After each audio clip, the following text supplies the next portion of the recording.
ओम ज्ञानाञ्जनशलाकया चक्षुरुन्मिलितं येन तस्मै श्रीगुरवे नमः। श्रीचैतन्यमनोभीष्टं स्थापितं येन भूतले स्वयं रूपः कदा मह्यं ददाति स्वपदान्तिकं। वन्देऽहं श्रीगुरून् श्रीयुतपदकमलं श्रीगुरून् वैष्णवांश्च श्रीरूपं साग्रजातं सहगण रघुनाथान्वितं तं सजीवं साद्वैतं सावधूतं परिजनसहितं कृष्णचैतन्यदेवं श्री राधा कृष्ण पादान सहगण ललिता श्री विशाखान्वितांश्च हे कृष्णा करुणा सिंधु दीनबंधो जगत्पते गोपेश गोपिका कांत राधा कांत नमोस्तुते तप्त कांचन गौरांगी राधे वृंदावनेश्वरी वृषभानुसुते देवी प्रणमामि हरिप्रिये वाञ्छाकल्पतरुभ्यश्च कृपा सिन्धुभ्येव च पतितानां पावनेभ्यो वैष्णवेभ्यो नमो नमः। जय श्री कृष्ण चैतन्य प्रभु नित्यानंद श्री अद्वैत गदाधर श्रीवासुदेव गौर भक्त वृंद। हरे कृष्णा कृष्णा कृष्णा हरे हरे, हरे राम राम राम हरे हरे। नमो विष्णुपादाय कृष्ण पृष्ठाय भूतले श्रीमते भक्तिवेदांत स्वामी नामिने। नमस्ते सारस्वती देवे गौरवाणी प्रचारिणे निर्विशेष शून्यवादी पाश्चात्य देशतारिणे।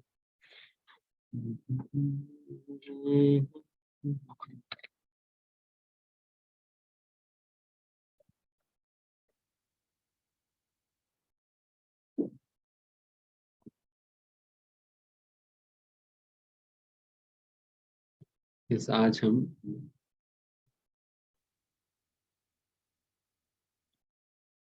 भगवद्गीता 16वां अध्याय हम चर्चा करना शुरू करेंगे। ये नया अध्याय जो हम आज शुरू कर रहे हैं।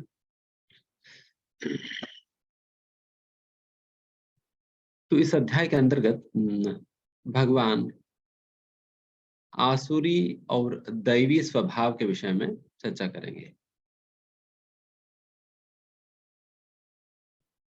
इस अध्याय का अध्ययन करने पे या चर्चा करने पे, जानने पे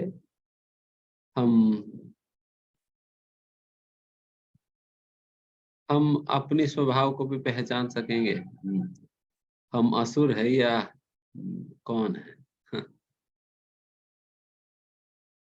और देवता कैसे बने, या दैवी स्वभाव क्या होता है और उन गुणों को कैसे विकसित करें। तो इन सारे बातों को हम इस अध्याय के अंतर्गत चर्चा करने जा रहे हैं। कि जैसे हम लोग चर्चा किए हुए थे, असुर मतलब वो व्यक्ति नहीं है जिनकी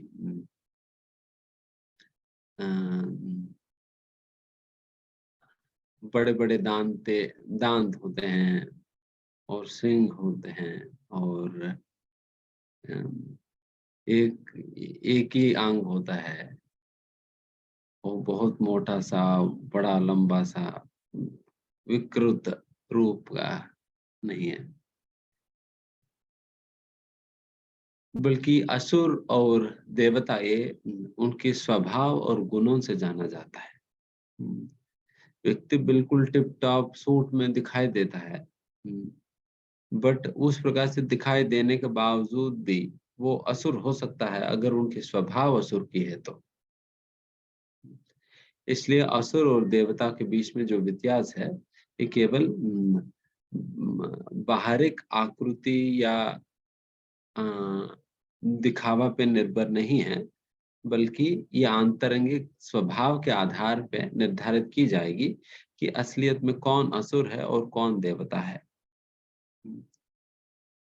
कौन असुर है कौन देवता है उसके आधार पर निर्धारित की जाता है। तो इसलिए इस अध्याय के अंतर्गत भगवान ये क्लैरिटी हम सभी लोगों को देने वाले हैं, असलियत में असुर कौन है या देवता कौन है और उनकी क्या स्वभाव क्या गुण होता है। तो वो सारे चर्चा करेंगे जिससे हम स्वयं पहचान सके हम किस कैटेगरी में पढ़ते हैं और हमें क्या करना होगा ताकि हमें दैवी स्वभाव को हम अपने अंदर ला सके।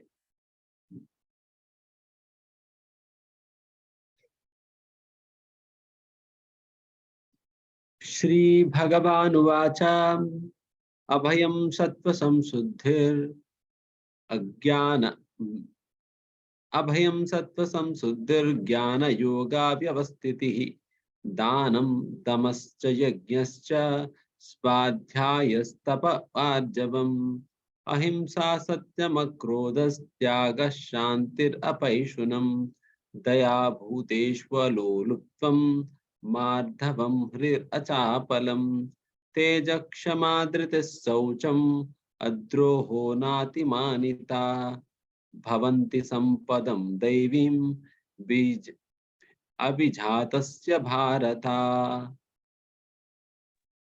हरे कृष्णा प्रभु जी, दंडवत प्रणाम। भगवान ने कहा, हे भरत पुत्र, निर्भरता, आत्मशुद्धि, आध्यात्मिक ज्ञान का अनुशीलन, दान, आत्मसंयम, यज्ञ प्रणायनता, वेदाध्ययन, तपस्या, सरलता, अहिंसा, सत्यता, क्रोध विहीनता, त्याग, शांति, छिद्रान्वेषण में अरुचि, समस्त जीवों पर करुणा, लोभ विहीनता, भद्रता, लज्जा, संकल्प, तेज, क्षमा, धैर्य, पवित्रता, ईर्ष्या तथा सम्मान की अभिलाषा से मुक्ति, ये सारे दिव्य गुण हैं जो देवी प्रकृति से संपन्न देवतुल्य पुरुषों में पाए जाते हैं। यही दैवी संपत्ति है, दैवी संपत्ति।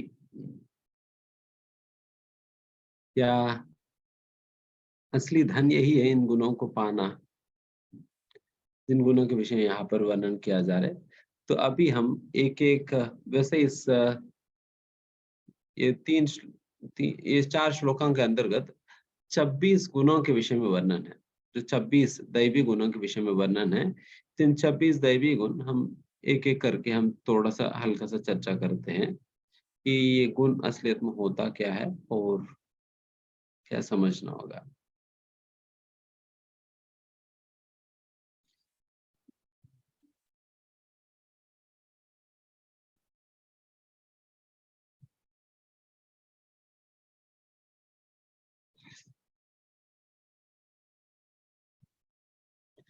ये गुण बेसिकली इस प्रकार के गुण, दैवी संपत्ति वाले ये जो गुण हैं, इन गुणों को अपने अंदर लाने पे या इस प्रकार के स्वभाव अपनी होने पे हमें मुक्ति के पद पर चल पाना ये बहुत ही अनुकूल होता है। इस स्वभाव के साथ मुक्ति के पद पे चलना बहुत ही अनुकूल होता है। अगर कोई आसुरी स्वभाव के हैं, फिर उनको मुक्ति के पद पर चलना एक बहुत ही कठिन प्रयास होता है। तो इसलिए इन गुणों को विकसित करनी चाहिए, जिन गुणों के सहारा से व्यक्ति बहुत ही आसानी से मुक्ति के पद पर चल सकेगा, है ना। भक्ति के जो 6 अंगों में ये एक अंग है, अनुकूलस्य संकल्पम प्रतिकूलस्य वर्जनम। भक्ति के अनुकूल चीजों को स्वीकार करना और प्रतिकूल चीजों को त्याग देना। मतलब भक्ति करने के लिए जो जो सहायक बनता है, उन चीजों को स्वीकार करना, ये भक्ति ही कहलाता है। यह समर्पण कहा जाता है इसे। एंड उसी प्रकार से जो भक्ति के लिए जो प्रतिकूल चीजें हैं, उन चीजों को त्याग देना, ये समर्पण का दूसरा अंग माना जाता है। तो इस प्रकार से इन दोनों अंगों को हमें पालन करनी चाहिए। इसी के अंतर्गत ये बात कहा जा रहा है यहाँ पर। ये जो गुणों के जो दैवी स्वभाव या दैवी संपत्ति या दैवी गुणों के विषय में जो वर्णन आ रहे हैं, अगर इन गुणों को हम अपनाएं, देन फिर ये अपनाना ये भक्ति के लिए अनुकूल कार्य है, इसलिए इसे हमें करनी चाहिए, इसलिए इसे हमें करनी चाहिए। तो ये कौन सा गुण है जिसे हमें अपनाना है, तो वो हम अभी चर्चा करेंगे।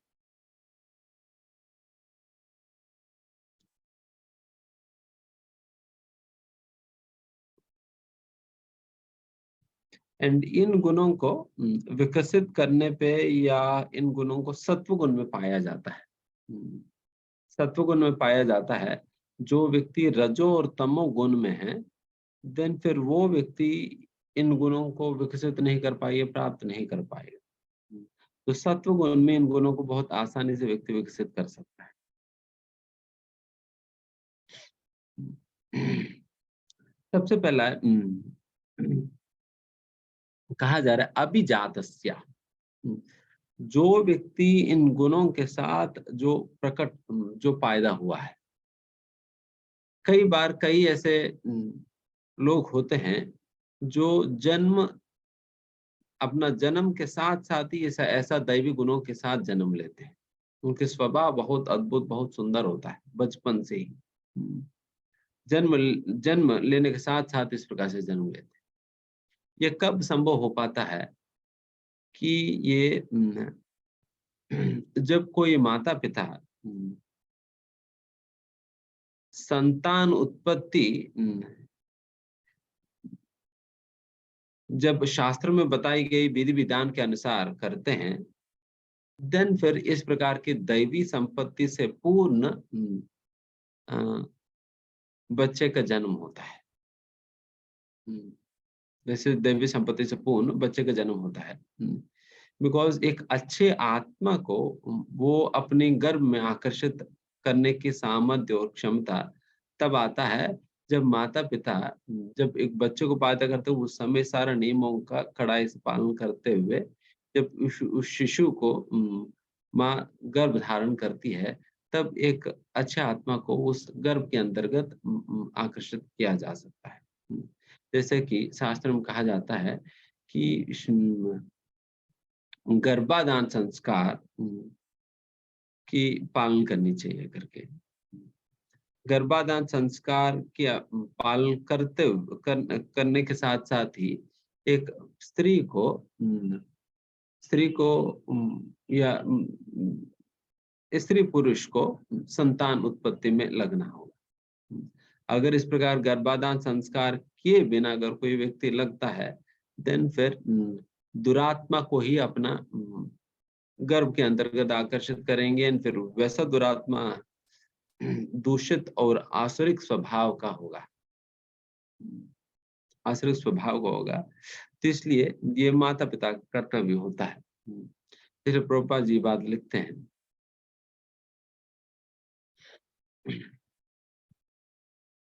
एंड श्रील प्रभुपाद जिस तात्पर्य में बात बहुत क्लियरली लिखते हैं कि कृष्ण भावनामृत के अंतर्गत एक माता पिता वो मतलब एक कुत्ते बिल्लियों की तरह बच्चों को जन्म नहीं देनी चाहिए। उस प्रकार से बच्चों को जन्म नहीं देनी चाहिए। उन्हें जो संस्कार और जो नीति नियम जो शास्त्रों के अंतर्गत बताया जाता है, उन नियमों का सही ढंग से पालन करते हुए उन्हें बच्चों को जन्म देनी चाहिए। कुत्ते बिल्लियों में तो उनको पशु होने में उनको कौन सा किस प्रकार के नियम है। जब भी उनको मैथुन करने की भावना आता है तो सहवास करेंगे, फिर बच्चे पैदा हो जाएंगे बस। देन इस प्रकार से नहीं होनी चाहिए। इस प्रकार से होंगे तो देन फिर उसी प्रकार के कुत्ते बिल्लियों का स्वभाव का ही लोग जन्म लेंगे, उसी प्रकार के लोग जन्म लेंगे। तो अगर हमें सही आत्मा को आकर्षित करनी है उस गर्भ के अंदर, देन फिर इस प्रकार से गर्भाधान संस्कार का अवलंबन करते हुए व्यक्ति को संतान की उत्पत्ति करनी चाहिए। एंड कृष्ण भावना तो इसका मतलब ये हुआ कि कृष्ण भावनामृत के अंतर्गत एक स्त्री पुरुष सहवास वो केवल और केवल कृष्ण भावना भावित संतान की उत्पत्ति के लिए ही करनी चाहिए। वो दोनों केवल इसी के लिए साथ आते हैं, कृष्ण भावना भावित संतान की उत्पत्ति करे जिसे भगवान श्री कृष्ण की सेवा उनके द्वारा हो। इस प्रकार के एक अच्छा सुंदर उद्देश्य के साथ ही वो लोग सहवास करते हैं। जब हमारा उद्देश्य ही गलत है, हमारा अगर जब सहवास करने का उद्देश्य केवल एंजॉयमेंट है, देन फिर वो भावनाएं फिर उस शिशु के अंदर भी बढ़ जाता है। जैसा कि अगर कोई व्यक्ति जैसे मैंने कहा ना, जब खाना बनाते वक्त अगर उनकी एंजॉयमेंट है, अगर उनकी मानसिकता है उस खाना को बेचकर मुझे पैसा कमाना, उस पैसा से मुझे एंजॉय करना है, अगर इस एंजॉयमेंट और लालच के साथ वो खाना बना रहे हैं, देन फिर उस खाना के अंतर्गत उसी प्रकार की मानसिकता प्रवेश करेगी। एंड फिर इस प्रकार की मानसिकता प्रवेश किया हुआ अन्न जब हम ग्रहण करते हैं, उसी प्रकार की मानसिकता, उसी प्रकार की विचार धारणाएं हमारे अंदर भी प्रवेश करेगी, हमारे अंदर भी आएगी। इसलिए उसी प्रकार से यहाँ पर भी जब कोई माता-पिता एक सहवास करने जाते हैं, देन वो सबसे पहला उनकी उद्देश्य बहुत क्लियर होना होगा। हुँ, हमारे क्या उद्देश्य है? हम केवल एन्जॉय करने नहीं जा रहे हैं, बल्कि हम एक कृष्ण भावना भावित संतान की उत्पत्ति हमें करनी चाहिए, जो व्यक्ति आगे जाकर भगवान श्री कृष्ण की सेवा करे। हुँ। इस प्रकार के उद्देश्य के साथ उनको जाना होगा। अगर उद्देश्य ही गलत है, देन फिर गलत प्रकार का व्यक्ति आएगा। गलत प्रकार का व्यक्ति आएगा। तो इसलिए सबसे पहला उद्देश्य सही होना होगा।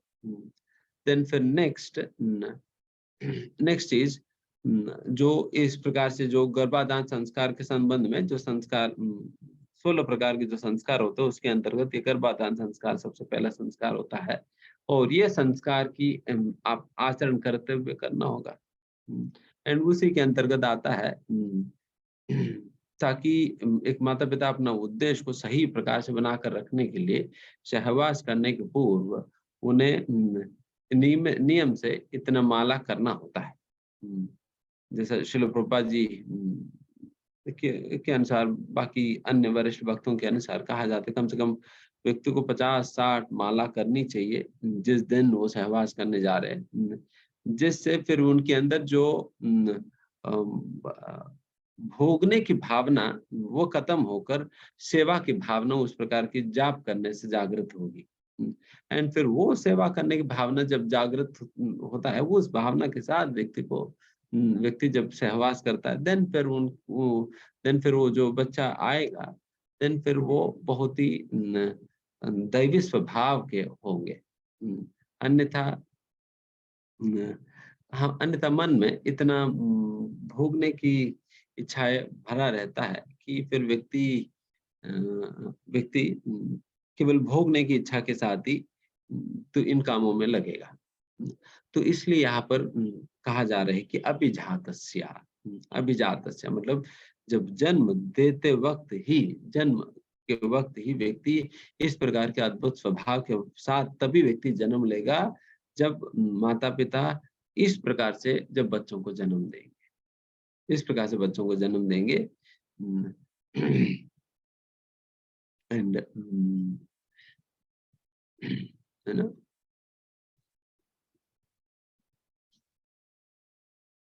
इसलिए कहा जाता है कि कृष्ण भावना भावित संतान की उत्पत्ति के लिए इस प्रकार से सहवास किया जाता है। देन फिर नेक्स्ट पे हम आएंगे तो अभया अभय जो पहले गुण के विषय में जो चर्चा किया जा रहा है, अभय जो कि फियरलेसनेस कहा जाता है। ये सन्यासियों किसी को सन्यासी बनने के लिए सबसे पहला योग्यता के रूप में माना जाता है ये अभय। जिनके अंदर अभय है या डर नहीं है, वही व्यक्ति असलियत में सन्यास स्वीकार करनी चाहिए। कई बार लोग पूछते हैं थोड़ा सा डर के, प्रभु जी आप लोग सन्यास बन गए, बूढ़े बनने के बाद कौन देखेगा? बूढ़े बनने के बाद कौन देखेगा? अगर परिवार में रहेंगे तो कोई ना कोई रहेगा, कोई ना कोई दवाई वगैरह खिला देगा, डॉक्टर के पास ले जाएगा या कुछ इस प्रकार से उपचार वगैरह हो सकता है। जब आप लोग इस प्रकार से हो जाएंगे, देन फिर कौन देखने वाला है? जो व्यक्ति इस बात की चिंता करता है, उनको संन्यास लेना ही नहीं चाहिए। जिनके अंदर डर है, पता नहीं आगे जाकर क्या हो जाएगी, देन फिर उनको संन्यास ही नहीं लेना है। उनको संन्यास बनने का सबसे पहला योग्यता यही है, डर नहीं होना चाहिए। डर नहीं होना चाहिए, बिकॉज उस व्यक्ति को बिल्कुल ये बात क्लियर होनी चाहिए कि राखे कृष्ण मारे के और मारे कृष्ण राखे के। जब अगर भगवान कृष्ण अगर हमें बचाना चाहते हैं, देन कोई मार नहीं सकता। अगर कृष्ण का ही योजना के अंतर्गत हमें मारना है, देन कोई बचा भी नहीं सकता। ना कोई रक्षा कर सकता है, ना कोई बचा ही नहीं सकता है। देन फिर डर का देन फिर डर किस लिए? जब भगवान चाहे हम मरे, देन फिर कोई बचा भी तो नहीं पाएगा ना। ना डॉक्टर बचा पाएगा, ना माता पिता बचा पाएंगे, ना बच्चे बचा पाएंगे, ना कोई नहीं बचा पाएगा। देन फिर जब कोई बचा ही नहीं पाएगा, देन झूठे में क्यों रहें? तो इसलिए फिर व्यक्ति को क्लियर होना होगा। यस, जब हम इसलिए सन्यास के लिए ये सबसे पहला क्वालिफिकेशन के रूप में माना जाता है कि निर्भय होना, फियरलेस होना, अभय, है ना।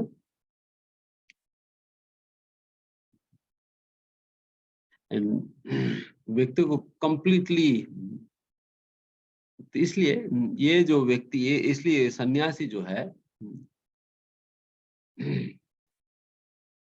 चाहे गहन जंगल के बिल्कुल अंदर में भी चले जाए, फिर भी उनके अंदर डर नहीं होनी चाहिए, फिर भी उनके अंदर डर नहीं होनी चाहिए।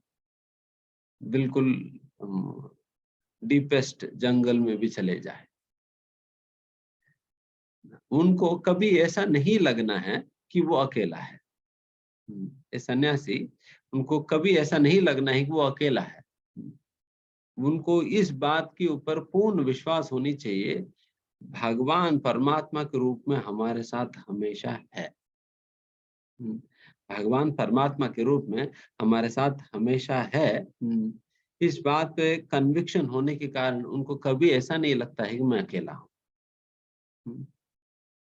मैं अकेला हूँ। इसलिए फिर वो उस व्यक्ति को इस प्रकार की बातों से कोई डर नहीं होता, डर नहीं होता। ये अब इसको अभय कहा जाता है, जो कि पहला गुण है।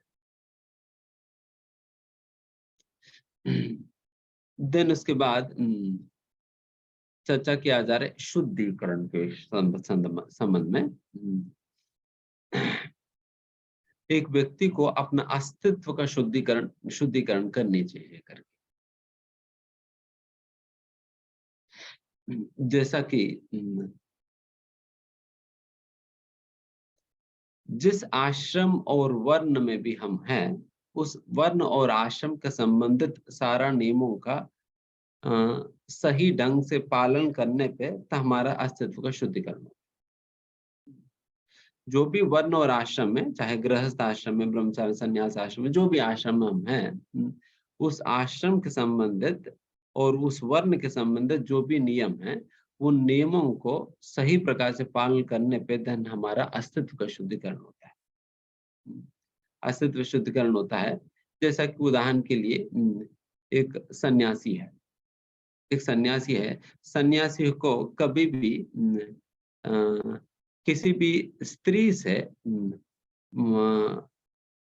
बहुत क्लोज कनेक्शन नहीं रखना चाहिए, किसी स्त्री से कभी क्लोज कनेक्शन नहीं रखनी चाहिए। तो इसका मतलब ये नहीं कि वो स्त्रियों से द्वेष करता है, बट उसका मतलब ये है कि उनकी आश्रम के अंतर्गत ये नियम है, इस प्रकार से रहना, इस प्रकार से रहना उस आश्रम के अंतर्गत नियम है।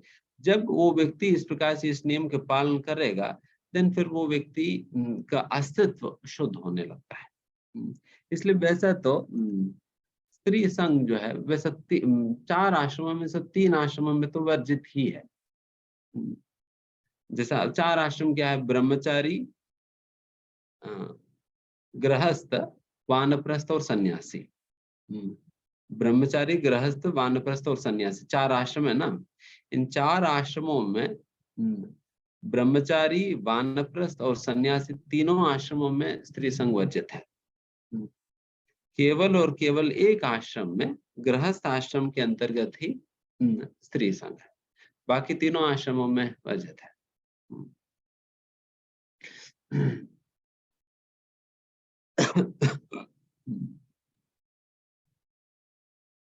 एंड इस प्रकार की जो नियम होता है,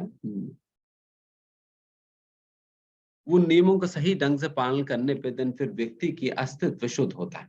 जैसा कि मतलब जैसे मैंने कहा, बाकी तीन आश्रमों में वर्जित है, एंड जो रहा गृहस्थ आश्रम के अंतर्गत भी, जैसे मैंने कहा उसके पहले अभिजात शब्द के विषय में वर्णन करते वक्त, कि हमें एक गृहस्थ आश्रम के अंतर्गत भी एक व्यक्ति जो स्त्री संघ है वो काफी रिस्ट्रिक्टेड है। एंड जैसे हमने बताया कि केवल और केवल कृष्ण भावना भावित संतान की उत्पत्ति के लिए ही एक स्त्री और पुरुष साथ में आते हैं, सहवास करते हैं, अन्यथा नहीं। अन्यथा वो सारा अनैतिक संघ में ही आता है, वर्जित संघ में ही आता है, जिसे 4 नियमों के अंतर्गत खंडन किया जाता है। 4 नियमों के अंतर्गत खंडन किया जाता है। तो उस प्रकार से अगर कोई इस प्रकार के उद्देश्य के अलावा सहवास कर रहे देन फिर इसका मतलब फिर वो चौथा नियम को तोड़ रहा है, चौथा नियम को सीधा सीधा तोड़ रहा है। देन फिर वो शौच नहीं रख पाता है, देन फिर उनकी पतन होता है। बाकी अन्य आश्रमों में तो जिस प्रकार से जितना सीरियसनेस के साथ, जितना स्ट्रिक्टनेस के साथ श्री चैतन्य महाप्रभु ने दिखाया है अपना जीवन के अंतर्गत, उसी स्ट्रिक्टनेस के साथ बाकी अन्य आश्रमों में रहना चाहिए। ताकि जैसा कि श्री चैतन्य महाप्रभु से चैतन्य महाप्रभु जब जगन्नाथपुरी में रहा करते तो सन्यासी थे। जब वो सन्यास आश्रम में थे, कोई भी स्त्री उनके नजदीक नहीं जा सकती। वो प्रणाम भी करती थी, दूर से ही प्रणाम किया करती थी। तो इस प्रकार से श्री चैतन्य महाप्रभु बहुत ही स्ट्रिक्टली इन सारे नियमों का पालन किया करते थे।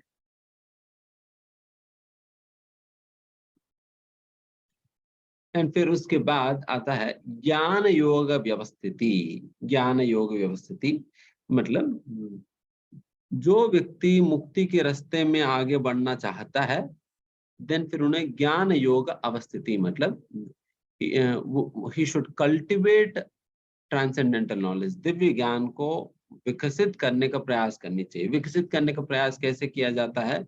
साधु संघ और शास्त्रों का अध्ययन करने के द्वारा, भगवत गीता भागवतम जैसा ग्रंथों का अध्ययन करने से एंड साधुओं की संग करने से या साधुओं से सुनने पे जब इस प्रकार से श्रवण करते हैं, देन फिर हमारा ज्ञान योग व्यवस्थिति ही ये ज्ञान बढ़ने लगता है। बिकॉज ये कल्टिवेशन ऑफ नॉलेज बहुत महत्वपूर्ण। अगर कोई भी व्यक्ति इस मुक्ति के रास्ते पे जो चलना चाहे, देन ये कल्टिवेशन ऑफ नॉलेज बहुत इंपॉर्टेंट है उनके लिए।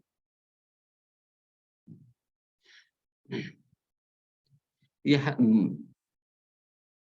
एंड सन्यासी का ये कर्तव्य होता है, सन्यासी का धर्म में ये धर्म होता है कि टू डिस्ट्रीब्यूट नॉलेज, इस ज्ञान को वितरण करना, ये सन्यासी का धर्म होता है।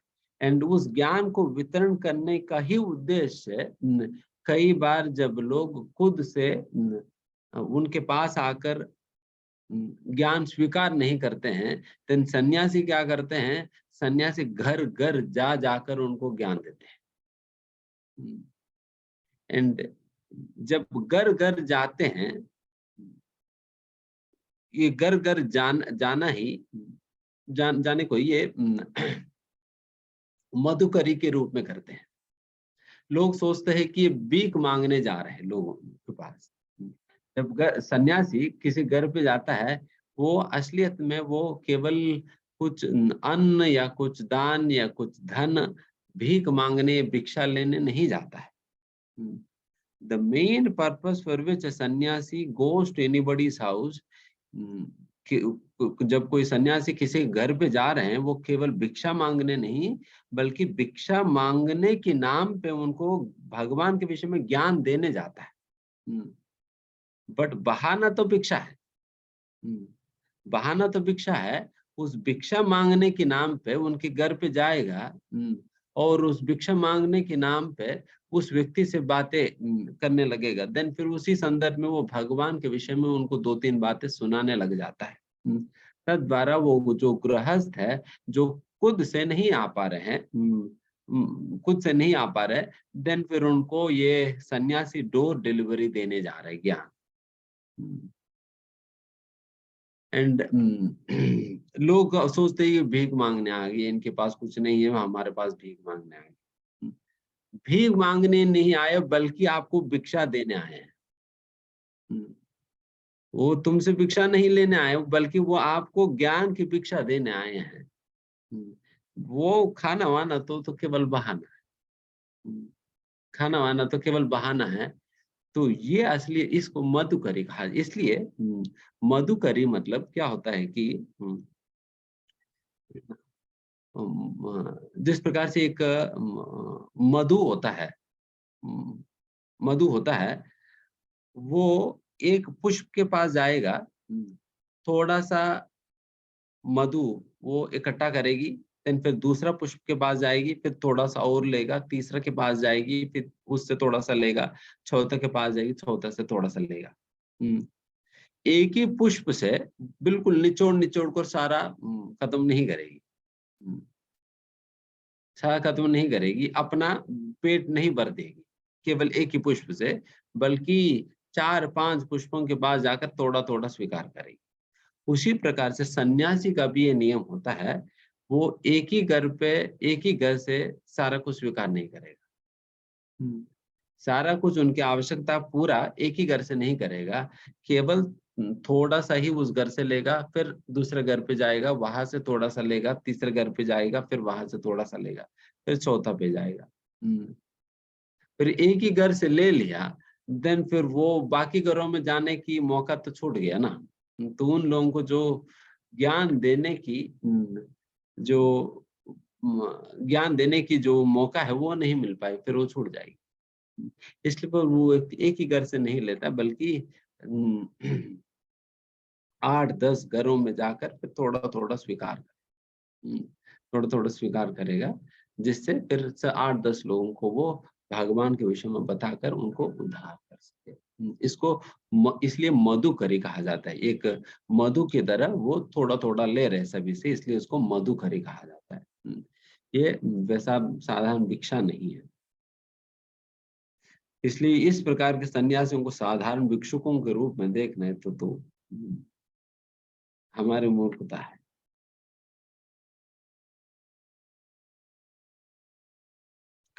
अगर कोई व्यक्ति, खास करके अगर कोई सन्यास आश्रम स्वीकार कर लेता है, बट उनके अंदर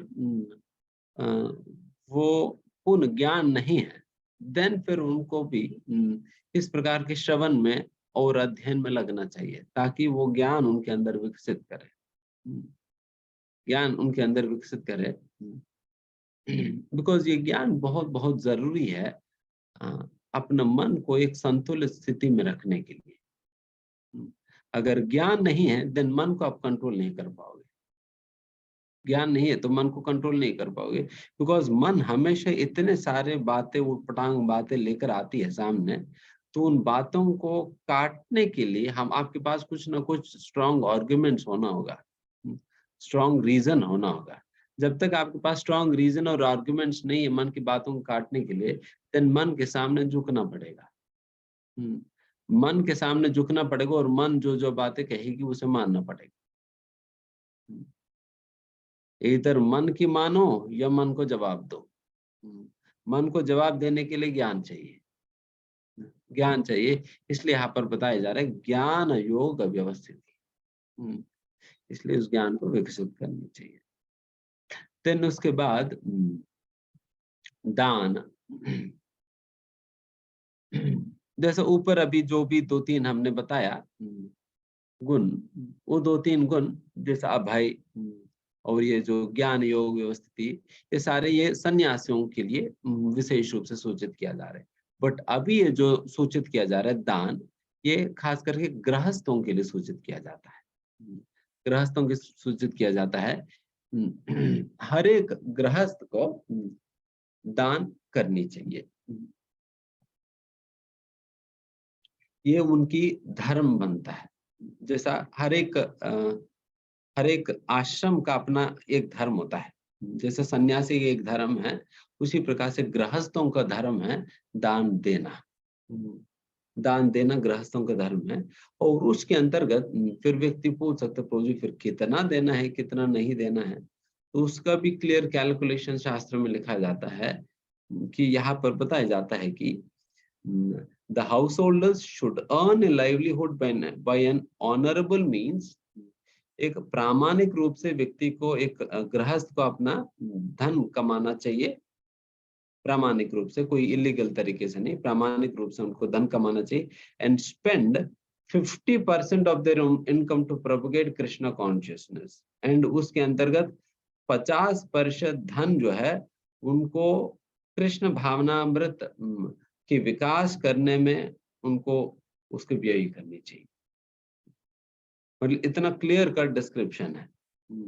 ठीक है, अगर हम अभी के समय पर 50% पे हम नहीं पहुंच पाए, कम से कम कहीं ना कहीं से तो हम शुरुआत तो करें।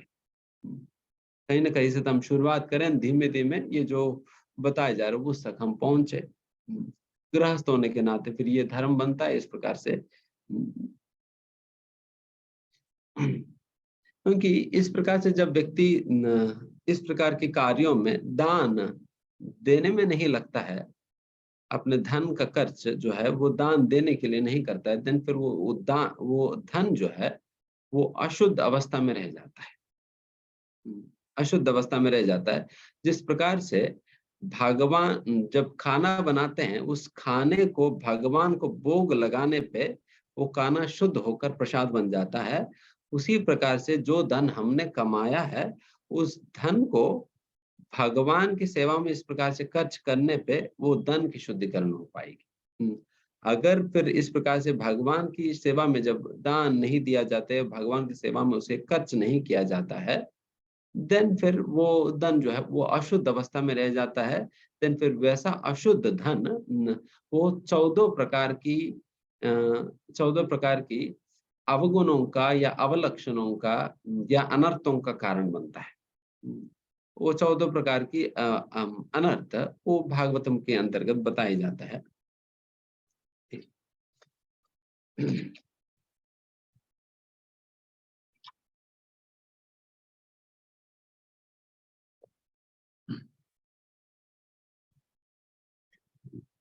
ये 14 प्रकार की अनर्थों का कारण बनता है ना। जैसा कि ये जैसा कि एक जैसा हम बता रहे हैं, मन की शांति नहीं होना। लोगों को लगता है कि धन होने पे शांति हो जाएगी, बट यहाँ पर बताया जा रहा है धन कारण बनता है अशांति का।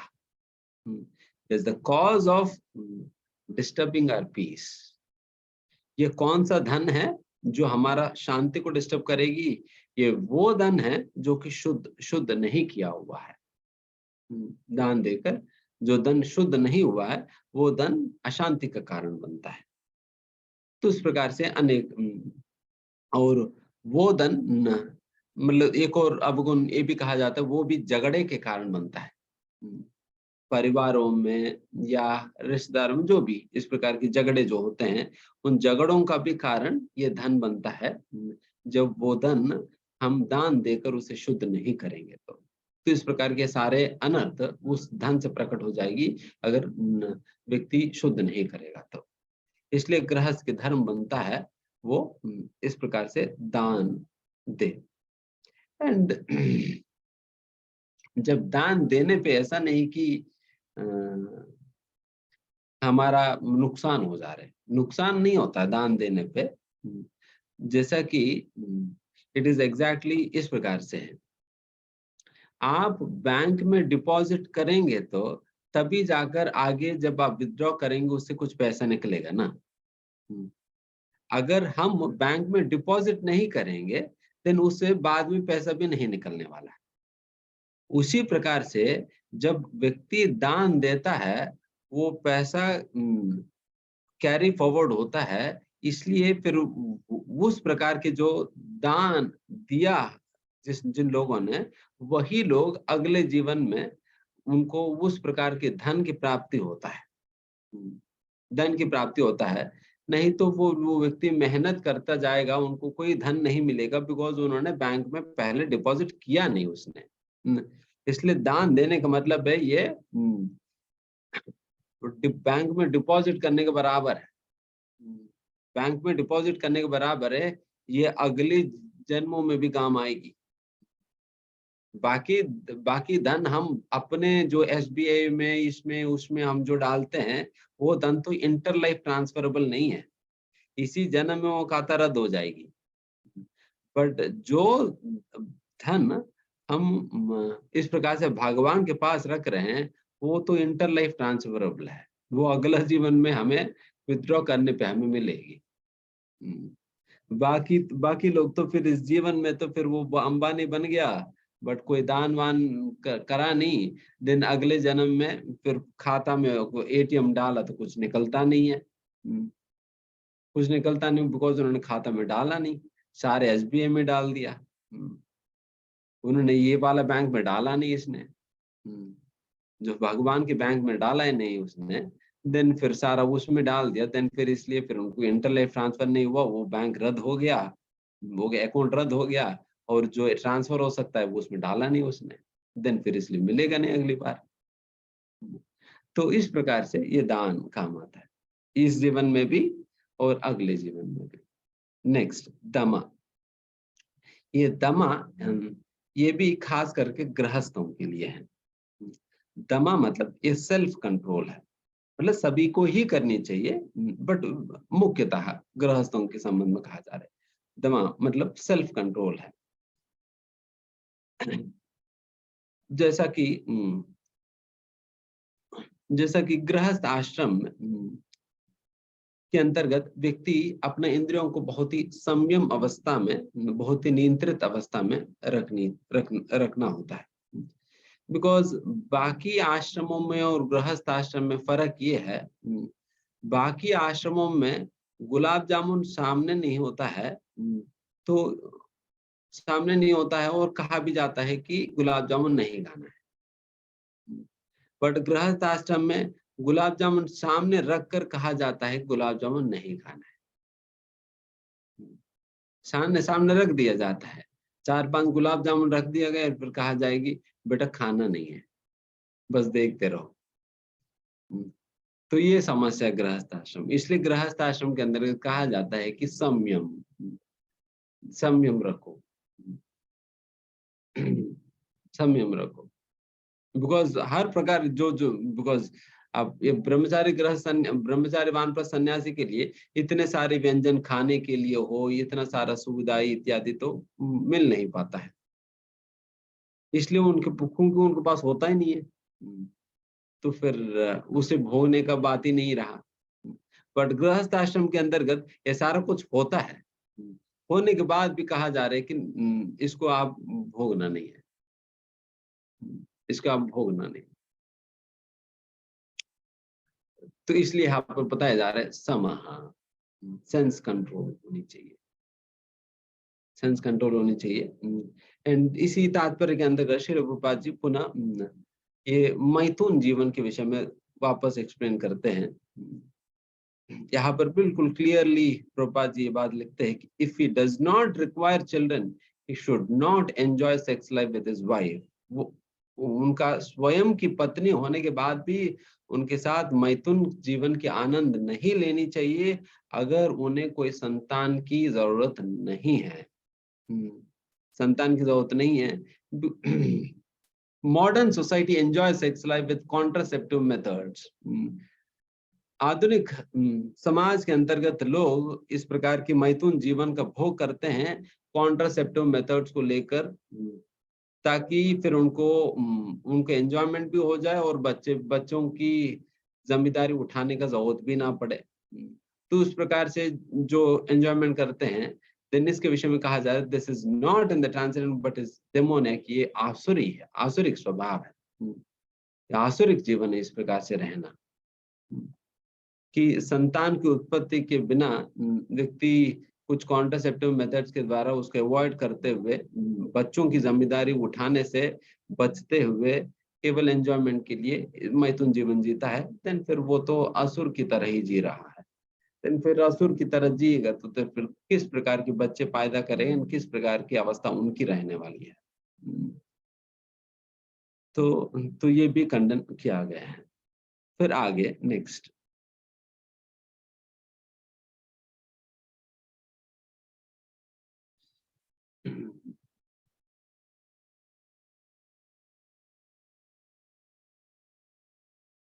सैक्रिफाइस, त्याग के विषय में कहा जा रहा है।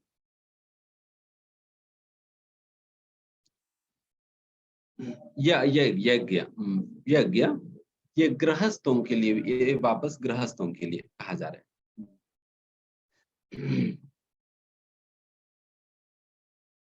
एंड ये यज्ञ, क्योंकि यज्ञ करने के लिए बहुत ही धन खर्च होता है, एंड वो धन तो केवल गृहस्थों के पास ही है, तो इसलिए फिर कहा जा रहा है कि ये खास करके गृहस्थों के लिए करके। एंड वैसा आज की कलयुग में गृहस्थ भी इस प्रकार की यज्ञ नहीं कर पाएंगे, क्योंकि वो भी गरीब है, उनके पास भी इतना पर्याप्त धन नहीं है कि इस प्रकार की यज्ञ वगैरह करने के लिए इतना धन नहीं होता। इसलिए सभी के लिए कॉमन यज्ञ ही है, चाहे ब्रह्मचारी हो, गृहस्थ हो, वानप्रस्थ हो, सन्यासी के लिए सभी के लिए कॉमन यज्ञ यही है, संकीर्तन यज्ञ, नाम यज्ञ, जिसमें ना कोई पैसा खर्चा है ना कुछ है, केवल भगवान नाम के संकीर्तन करना, यही इस युग के लिए यज्ञ है। इसलिए बताया जाता है यज्ञ संकीर्तन प्राये यजन्ति ही सुमेधसः, सुमेधसः सबसे बुद्धिमान लोग क्या करेंगे, यज्ञ संकीर्तन प्राये, इस संकीर्तन यज्ञ में भाग लेंगे, भगवान नाम की संकीर्तन करेंगे, भगवान नाम की जाप करेंगे, तो इसके द्वारा वो अपना यज्ञ संपन्न करेंगे। गृहस्थों को वैसे कहा जाता है प्रतिदिन उनको अग्निहोत्र करनी चाहिए, मतलब यज्ञ करनी ही चाहिए। तो इसका मतलब ये हुआ प्रतिदिन हमें नाम जप करनी चाहिए। गृहस्थ आश्रम में होने के बाद हम हर एक व्यक्ति को प्रतिदिन, स्त्री पुरुष सभी को ही ये यज्ञ प्रतिदिन करनी चाहिए, भगवान के नाम जप, ये संकीर्तन यज्ञ।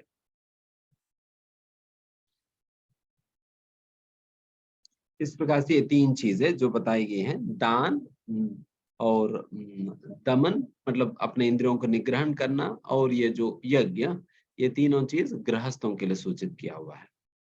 अभी नेक्स्ट आइटम ब्रह्मचारियों के लिए, स्वाध्याय। स्वाध्याय मतलब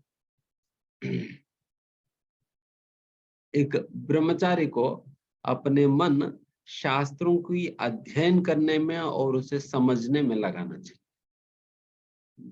स्वाध्याय, इसको स्वाध्याय अध्ययन, अध्ययन में लगाना चाहिए, स्वाध्याय।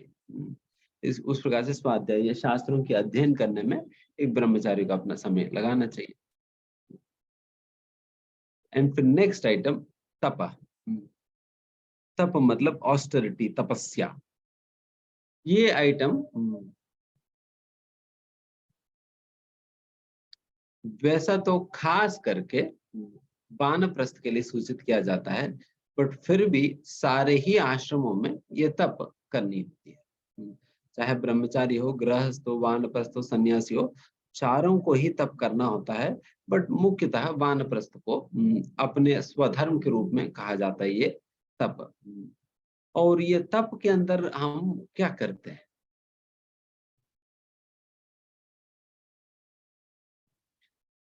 इसके विषय में आगे जाकर आएगा। 3 प्रकार की तपस्या होता है, शरीर के स्तर पे, वचन के स्तर पे और मन के स्तर पे। 3 प्रकार की तपस्या होता है। शरीर के स्तर पे, मन के स्तर पे और वचन के स्तर पे 3 प्रकार की तपस्या, और 3 प्रकार की तपस्याओं के विषय में आगे अध्याय में आएगा, तो उसमें हम चर्चा करेंगे। तो इस प्रकार से एक व्यक्ति को अपने जीवन इस प्रकार से व्यवस्थित करनी चाहिए कि 25 साल ब्रह्मचारी आश्रम और 25 साल गृहस्थ आश्रम, 25 साल वानप्रस्थ और 25 साल संन्यास आश्रम। तो इस प्रकार से डिवाइड किया गया है, बट लोग मरते दम तक वही गृहस्थ में ही रह जाएंगे, वानप्रस्थ की ओर तो आगे बढ़ते नहीं है। इसलिए कहा जाता है ना, 51, 52, 53 मतलब क्या हुआ?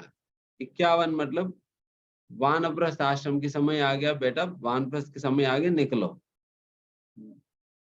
बट व्यक्ति निकलता ही नहीं है। 51 आने पे ही ये वानप्रस्थ आश्रम के समय आ गया 51 पे। इस प्रकार से वानप्रस्थ आश्रम में जाना। वानप्रस्थ आश्रम में यही है कि पति और पत्नी साथ रहेंगे, बट उनके बीच में कोई संबंध नहीं रहेगा, एंड दोनों मिलकर केवल और केवल भगवान की सेवा में अपना सारा समय व्यतीत करेंगे, भगवान की सेवा में अपने सारा समय व्यतीत करेंगे। ये वानप्रस्थ आश्रम होता है, और अनेक प्रकार की कठिन नियमों का पालन करते हैं इस वानप्रस्थ आश्रम के अंतर्गत, ताकि ये जो गृहस्थ आश्रम के अंतर्गत रहकर जिस प्रकार की जो इंद्रिय भोग की जो प्रोपेंसिटीज उन्होंने कल्टीवेट किया हुआ है, जो बिल्कुल स्ट्रांग बना हुआ है, वो सारे प्रोपेंसिटीज है, इंद्रिय तृप्ति करने की, इंद्रिय भोग करने की जो इच्छाएं हैं, वो सारा कुछ इस स्ट्रांग तपस्या करने की वजह से ये सारा कुछ धुलने लगता है, खत्म होने लगता है।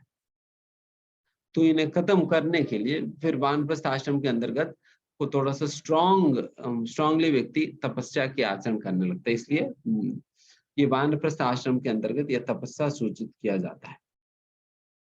एंड हमें कृष्ण भावनामृत के अंतर्गत हमारे लिए क्या तपस्या है,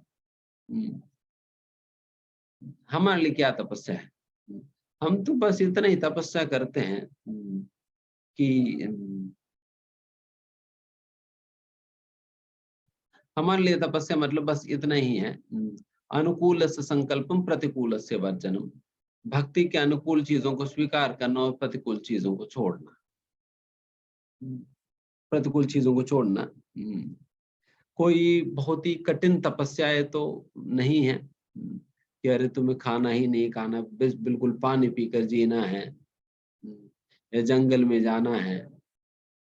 तो इस प्रकार के कोई बहुत कठिन तपस्याएं तो नहीं है, बल्कि बहुत आसानी से जो भी भक्ति को सही प्रकार से बनाकर रखने के लिए जो कुछ भी अनुकूल चीजें सूचित किया जाता है, जैसे उदाहरण के लिए बहुत छोटी सी तपस्या सूचित किया जाता है, जैसे एकादशी व्रत।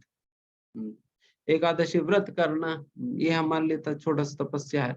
उसी प्रकार से प्रचार कार्य करने के लिए थोड़ा बहुत जो कष्ट उठाना पड़ता है, उस कष्ट को उठाना ये भी तपस्या है, ये भी तपस्या है। कई बार भक्त लोग जो है ठंडी में बाहर जाकर भगवत वितरण करने जाते हैं, ठंडी में भगवत का वितरण करने जाते हैं, सड़क पे जाते हैं, लोगों से पूछ कर भगवत का वितरण करते हैं, इसमें खूब मेहनत लगता है। तो ये भी तपस्या है, ये भी तपस्या के अंतर्गत ही आता है ना। तो उस प्रकार के एंड फिर ये तपस्या करने से क्या आता है, तपो दिव्यम पुत्र कायेन सत्वम शुद्धेद्यस्मात्, ये शुद्धिकरण होता है। इस प्रकार की दिव्य तपस्या करनी चाहिए। कई बार लोग तपस्या करते हैं, बट वो केवल अपना शरीर को टॉर्चर करते हैं, वो तामसिक तपस्या कहा जाता है, जो तपस्या शास्त्रों में वर्णित नहीं है, और उन नियमों का पालन करके जो व्यक्ति केवल अपने शरीर को टॉर्चर कर रहा है, देन वो तामसिक तपस्या कहा जाता है, जिसकी वजह से फिर आगे और तामसिक भावनाएं उनके अंदर और प्रबल हो जाएंगी। जैसे कई बार कई लोग उपवास रखते हैं, मैं मंगल में इस दिन उपवास करूंगा, मैं उस दिन उपवास करूंगा करके। बट अगर वो उस उपवास के विषय में शास्त्र में नहीं बताई गई हैं, देन तुम कर क्यों रहे हैं? देन फिर ये तामसिक तपस्या में आएगी। देखो, पहले देखो ना कि वो तपस्या, उस प्रकार के उपवास या उस प्रकार के व्रत क्या असलियत में शास्त्र में बताई गई है? नहीं। बट अगर आप बताए बिना आप अपने मन से कर रहे हो, देन फिर ये तो तामसिक तपस्या में आएगी।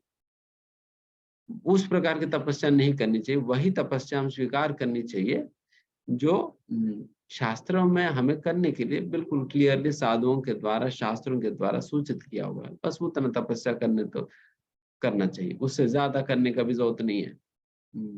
उससे ज्यादा करने की जरूरत नहीं, हम अपना मनगढ़ंत रूप से कुछ हम इन्वेंट करने की जरूरत नहीं है। मैं 5 दिन लगातार उपवास करूंगा, मैं 10 दिन उपवास करूंगा, मैं ये करूंगा वो करूंगा करके अपने आप को टॉर्चर करने की जरूरत नहीं है। बस छात्र बताइए बातें, बस उतना करो, बस पर्याप्त है। एंड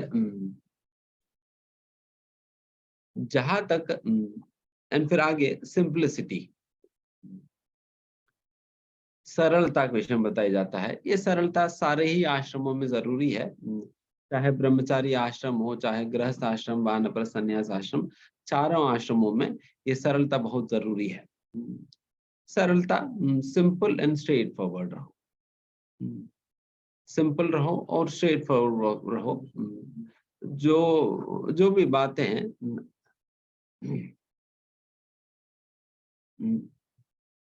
हमें गुमा गुमा फिराने वाले बातें हमें नहीं, या उस प्रकार की व्यवहार नहीं करनी चाहिए। जैसे लोग होता है ना कि थोड़ा सा गुमा देते हैं लोग, एंड थोड़ा सा कपटी, कपटी मतलब दुगलापन, अंदर अंदर कुछ बाहर कुछ। तो उस प्रकार की व्यवहार, उस प्रकार के कार्य, उस प्रकार की बातें से बचना होगा। नहीं तो देन फिर व्यक्ति क्योंकि इस प्रकार की व्यवहार ये भक्ति के लिए अनुकूल है। देखिए, अगर डुप्लीशियस बिहेवियर होता है ना, देन फिर व्यक्ति की दिमाग बहुत कॉम्प्लिकेटेड हो जाता है, बहुत कॉम्प्लिकेटेड हो जाता है। एंड वैसा कॉम्प्लिकेटेड दिमाग बहुत सोचता है, बहुत सोचेगी, हर बात बात पे बहुत सोचेगी। अगर किसी ने आपको देखकर हंस भी दिया है, फिर सोचेंगे इन्होंने मेरे को ही देखकर क्यों हंसा, कुछ ना कुछ आंतरंगिक भाव होगा, कुछ ना कुछ एजेंडा छुपा हुआ है। तो फिर 10 बातें निकालेगा उससे, बिकॉज उनकी दिमाग कॉम्प्लिकेट हो चुका है। एंड एक एक शब्द को एनालाइज करेगा, उसने इन शब्दों को क्यों प्रयोग किया। तो इतना कॉम्प्लिकेट करने की कोई जरूरत नहीं है। एंड ये कॉम्प्लिकेट क्यों कर रहा है? Because he is not simple hearted, सरल नहीं है। सरल नहीं है, एक बात को लेकर बस चिपक जा रहे हैं उन बातों में, एक एक बात को लेकर चिपक जा रहे हैं। सो लेट इट गो, जाने दो ना। आप फ्री हो जाएंगे, जाने देंगे पहले खुद फ्री हो जाएंगे, हम नहीं तो लटक कर रह जाएंगे। तो फिर ये सरल हृदय नहीं होने के कारण लोग इसी प्रकार से छोटे छोटे बातों में फंसे रह जाते हैं। उन्होंने ये कह दिया, वो ये हो गया, वो हो गया। उन्होंने कहा तो एक बार, हम सोचेंगे 10 बार। उन्होंने एक बार गाली देकर चले गया, हम 100 बार सोचकर 100 बार हम गाली खा रहे हैं। 100 बार, जितने बार आप सोच रहे हो उतने बार गाली सुनाई दे रहे हैं ना। 100 बार, उन्होंने एक बार गाली देकर गया, बट हम 100 बार गाली खा रहे हैं। तो इस प्रकार की मेंटालिटी की वजह से, सिंपलिसिटी नहीं होने की वजह से, तो इसलिए सिंपल रहो। बिकॉज फिर जैसे मैंने कहा, अगर सिंपल नहीं रहेंगे, देन फिर आपकी जब क्या होगी, जब क्या होगी, जब करते वक्त वही सोचेंगे उन्होंने मुझे गाली दिया और उन्होंने देखकर मुझे हंसा, उन्होंने मेरे साथ ऐसा करा, वो ये वो सारा कुछ फिर दिमाग में यही चालू होता रहेगा। हमारा मन एक टीवी बन जाएगी, बस चैनल बदलता रहेगी। चैनल बदलता रहेगी, कभी गाली वाला चैनल चालू हो जाएगी, कभी कुछ और चैनल चालू हो जाएगी, कभी कुछ और चैनल चालू हो जाएगी, बस टीवी बना रहेगा। देन टीवी में बस भगवान के नाम तो नहीं दिखेगी। एंड फिर अहिंसा, अहिंसा का मतलब real ahimsa means not checking one's any one's progressive life. असलियत में अहिंसा का मतलब ये है एक व्यक्ति की जो प्रगति को रोकने की प्रयास नहीं करना, या उनकी प्रगति को रोकने वाला कोई कार्य नहीं करना, ये असलियत में अहिंसा कहा जाता है। एंड इस अहिंसा के अंतर्गत एक कैटेगरी है पशुओं की हत्या करना, केवल एक कैटेगरी है पशुओं की हत्या करना। क्योंकि जब कोई पशु को हत्या किया जाता है, जबरदस्ती आप पशु को लेकर आपने काट दिया, प्रॉब्लम ये होता है कि कोई एक जीव को उनकी कर्मों के अनुसार निर्धारित होता है उनको 50 दिन जो है इस शरीर में रहना है। एंड आपने 30 दिन पे ही पकड़कर उसको काट कर खा लिया आपने, 30 दिन पे काट कर खा लिया आपने, देन 20 दिन बच गया। 20 दिन बच गया, बेचारे उस 20 दिन को उनको वापस उस शरीर में उसी योनि में उनको अपना 20 दिन बच गया ना, फिर 20 दिन उस योनि में बिताने के लिए दोबारा उनको उस योनि में आकर फिर 20 दिन बिताना होता है। तो उसकी वजह से उनको कितना तकलीफ होता है। जो बीच में हम अपनी मतलब काट दिए थे या मार दिया, तो उसकी वजह से 20 दिन उनको फिर वो उस प्रकार से दोबारा आना पड़ रहे हैं।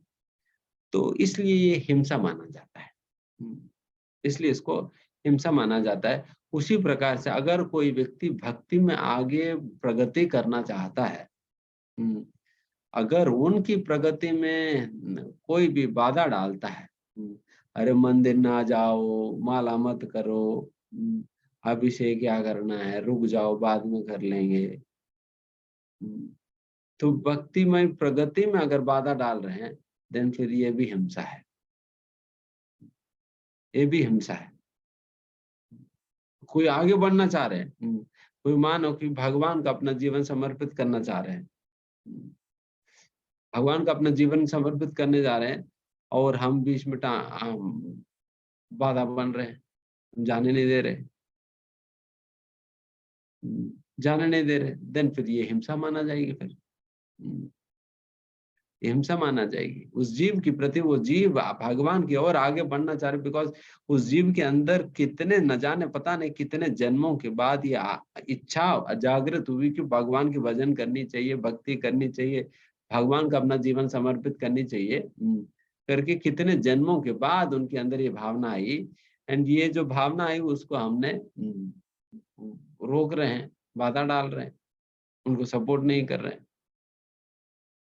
देन फिर ये हिंसा माना जाता है, इसको हिंसा माना जाता है। तो इसलिए इस प्रकार की हिंसा कभी नहीं करनी चाहिए। कोई भक्ति करना चाहते हैं, हमसे जो भी बेस्ट हो सके उनको सपोर्ट करके मदद करनी चाहिए, ताकि वो व्यक्ति भक्ति में आगे बढ़ सके, है ना। तो ये अहिंसा का पालन हमें करनी चाहिए।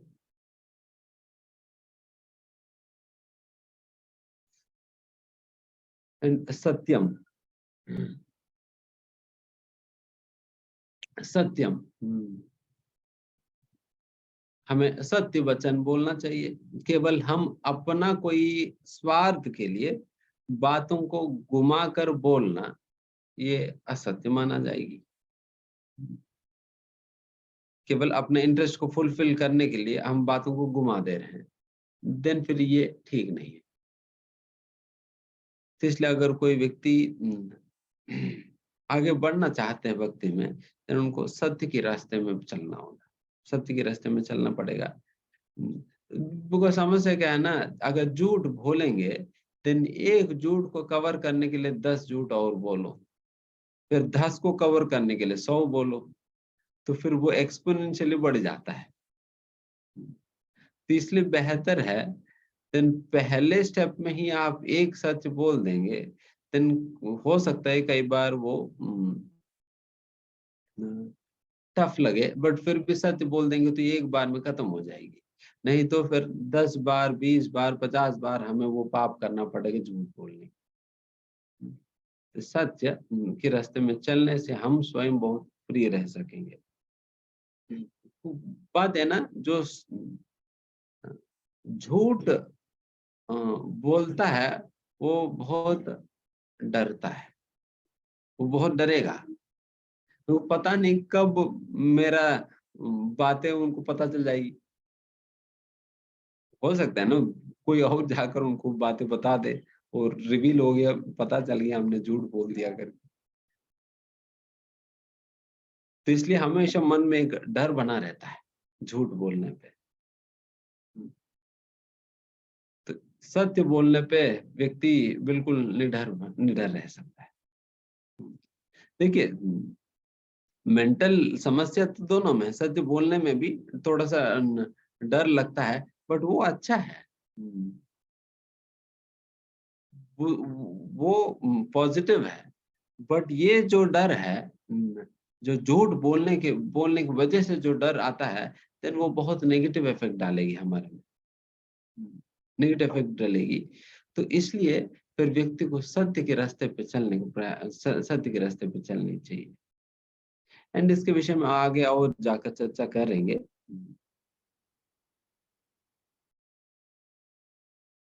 बस दो तीन चार और है।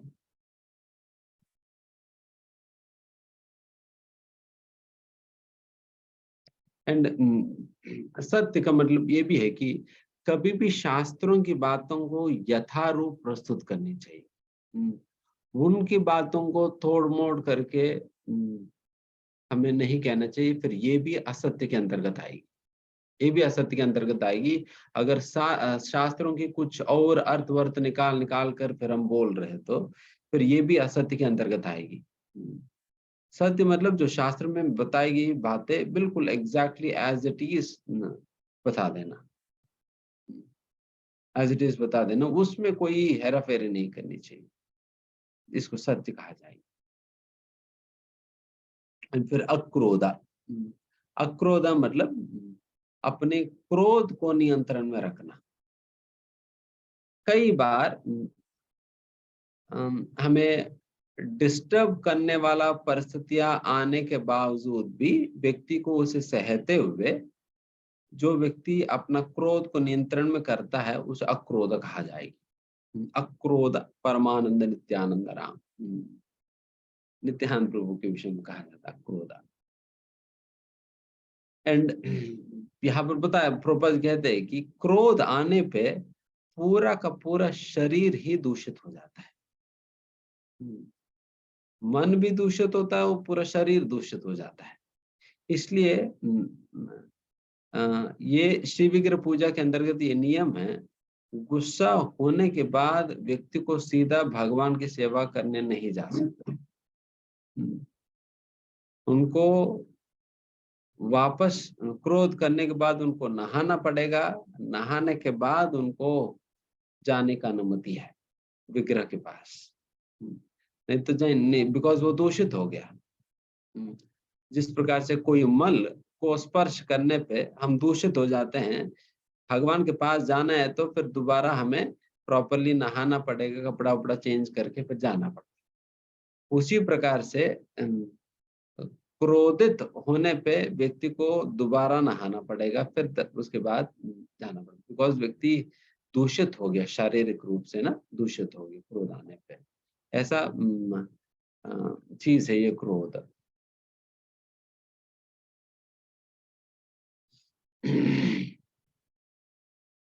ऐसा क्रोध को नियंत्रण करनी चाहिए। उसके आगे फिर हम चर्चा बहुत कर नहीं पाएंगे, समय नहीं है। अपैशुनम, अपैशुनम मतलब हमें बिना कोई मतलब का लोगों में दोष ढूंढकर उन्हें करेक्ट करने का प्रयास करना, बिना कोई मतलब का हमें किसी के अंदर दोष ढूंढकर उनको करेक्ट करने का प्रयास करना। कुछ लोग होते हैं जैसे कि वो टेकर लेकर रखे हैं कि लोगों को सुधारने का, बस उनके यही काम होता है, लोगों में दोष ढूंढो और उनको बताते रहो। वो अपना कुछ नहीं देखेंगे, तो सारा कुछ, सारा गंदगी सामने वाला में दिखेगा। तो उस प्रकार के कार्य में हमें नहीं लगना है, क्योंकि whenever you are finding fault with others, आपकी मेंटालिटी दूषित हो रही है, because we are associating with that fault. उस दोष के साथ हम उस दोष के संग हम कर रहे हैं, बिकॉज उस दोष को देख रहे हैं ना, और उस दोष के विषय में हमारे मन में सोच भी रहे हैं, तो फिर उसकी वजह से एक प्रकार से हम उस दोष का संग कर रहे हैं। फिर दोष के संग करने से असत्संगति का फल आ जाएगी, असत्संगति का फल हो जाएगी। तो इसलिए हम, हमारे अंदर भी कुछ समय के बाद अगर बारंबार हम अन्यों में दोष ढूंढ रहे हैं, वही दोष जो आप बाकी लोगों में ढूंढ रहे, वो दोष आपके अंदर आ जाएगी, कुछ समय में आ जाएगी। बिकॉज हम बार बार किसी के अंदर ढूंढ कर हम उसकी संग कर रहे हैं, तो इसलिए फिर वही दोष हमारे अंदर आ जाएगा। तो इसलिए ये यहाँ पर बताया जा रहा है, बेकार का ये नौकरी हमें स्वीकार नहीं करनी चाहिए कि अन्यों में दोष ढूंढकर उनको सुधारना है। डेफिनेटली जब आप अधिकार हो, जैसे मान लीजिए कि माता पिता है, एक गुरु है, उनका अधिकार है अपने संतान में, शिष्यों में दोष निकालकर बताकर उनको सुधारना, उनकी कर्तव्य बनता है, कर्तव्य बनता है, उनका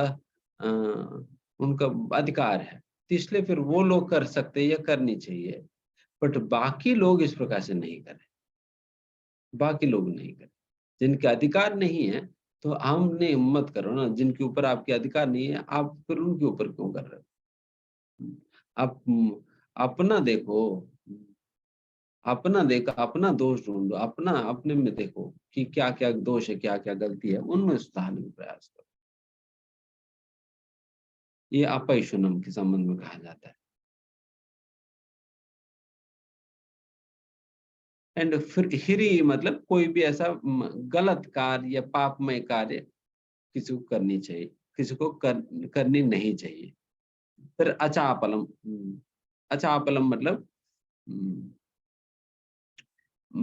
कोई भी कार्य करने के लिए जब हमें दिया जाता है, बहुत जल्दी ही तुरंत हम अपना डिटर्मिनेशन को खोकर हम निराश नहीं हो जाना है, फ्रस्ट्रेट नहीं हो जाना है, अरे होएगा नहीं, अरे मेरे से होता नहीं है, कर नहीं पाऊंगा, छोड़ो करके इस प्रकार की काम नहीं करनी चाहिए। अगर इस प्रकार काम है तो दिन फिर व्यक्ति मुक्ति के रास्ते में तो बढ़ नहीं पाएगा। मुक्ति के रास्ते में बढ़ना है तो फिर यतन तश्च दृढ़ व्रता, भगवान कहते हैं यतन तश्च, जो प्रयास करनी चाहिए बिल्कुल दृढ़ व्रत, दृढ़ व्रत के साथ, डिटर्मिनेशन के साथ, नहीं मुझे करनी चाहिए। लोग तो कहेंगे ही, 10 लोग कहेंगे अरे तुम भक्ति मत करो, ये मत करो करके लोग कहेंगे, बट फिर भी हम करना है, वो डिटर्मिनेशन होनी चाहिए अंदर।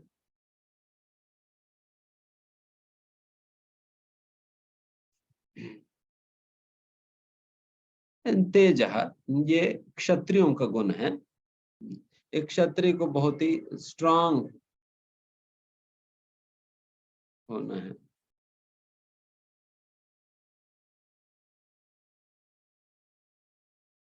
लैपटॉप क्षत्रियों का स्ट्रांग,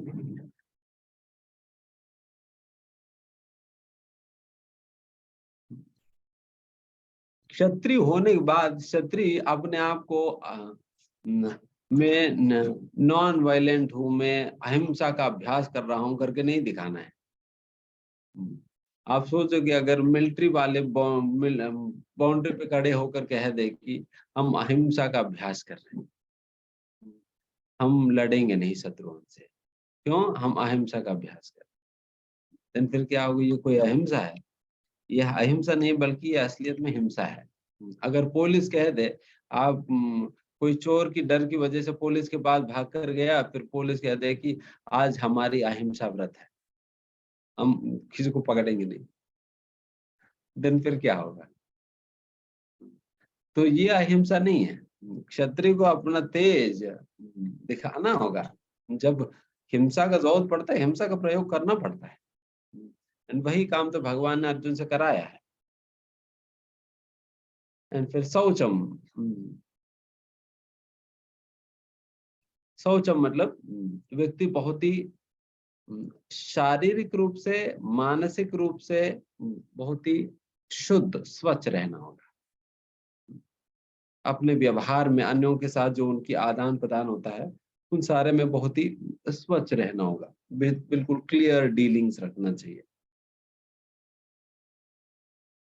या शौच बेसिकली यहाँ पर प्रॉपर कहते हैं, ये तो वैश्यों के लिए है।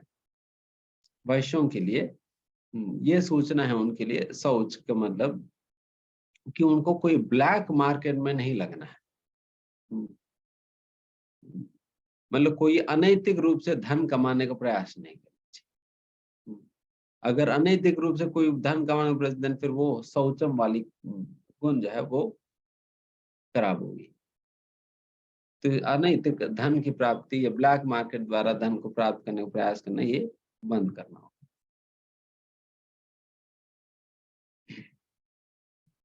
नाति मान्यता, किसी भी प्रकार की मान का अपेक्षा नहीं रखना, या सम्मान या मान, रिस्पेक्ट की अपेक्षा नहीं रखना, ये नाति मान्यता कहा जाता है। एंड ये वैसे सभी के लिए लागू है, बट फिर भी यहाँ पर शूद्रों के लिए खास करके सूचित किया जा रहा है।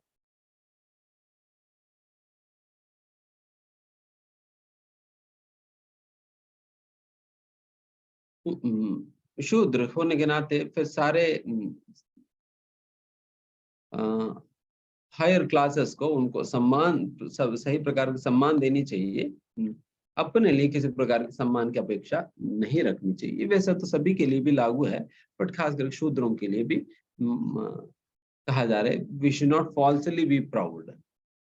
आज के समय पे तो सभी के सभी शूद्र होने के बाद भी सभी तो शूद्र ही है। कलो शूद्र संभवात, कलयुग में जो भी जन्म लेते हैं, चाहे जिस परिवार में भी जन्म ले, वो तो शूद्र ही है। बट शूद्र होने के बाद भी लोग घमंडी हो जाते हैं। तो इसलिए आप बताया जा रहा है, बेटा समझो। तो इस प्रकार से ये 26 गुण है। इन गुणों को व्यक्ति विकसित करनी चाहिए अपने अंदर, और फिर ये गुण आपको सहायक बनेगी भक्ति को अच्छा से शांति के साथ करने में सहायक बनेगी। ठीक है, यहाँ पर समाप्त करेंगे। धन्यवाद। इसका प्रभु जी प्रश्न ले सकते हैं। तो जिन भी भक्तों का प्रश्न है वो अपना हैंड रेज कर सकते हैं। मृदुभाषिता, यस, मृदुभाषिता माता जी, आप अपने आप को अनम्यूट करके अपना प्रश्न पूछ सकते हैं।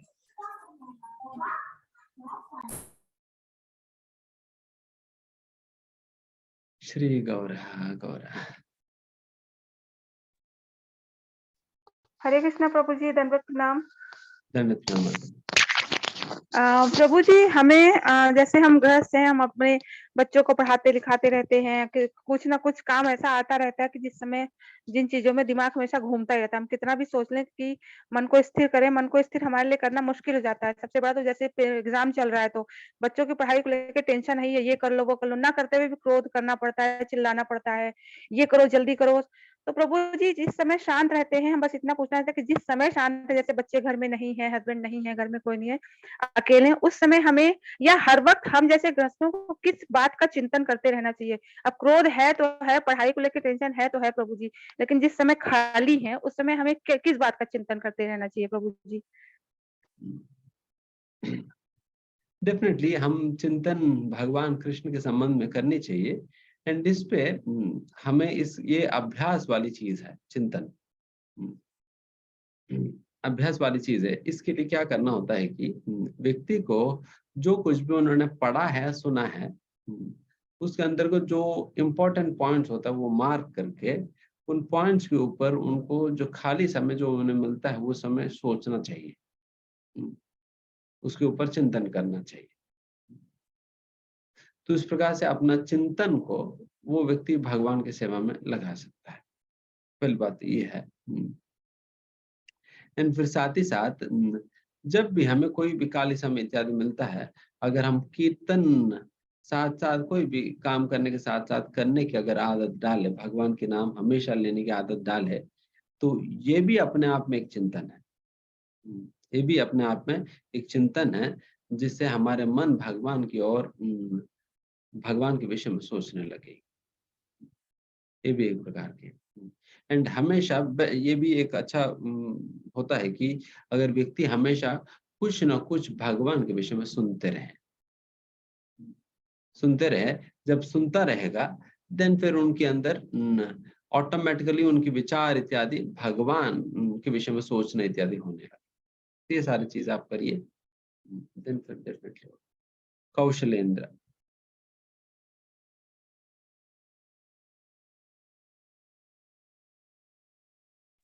कौशलेंद्र प्रभु जी, आप अपने आप को अनम्यूट करके प्रश्न पूछ सकते हैं।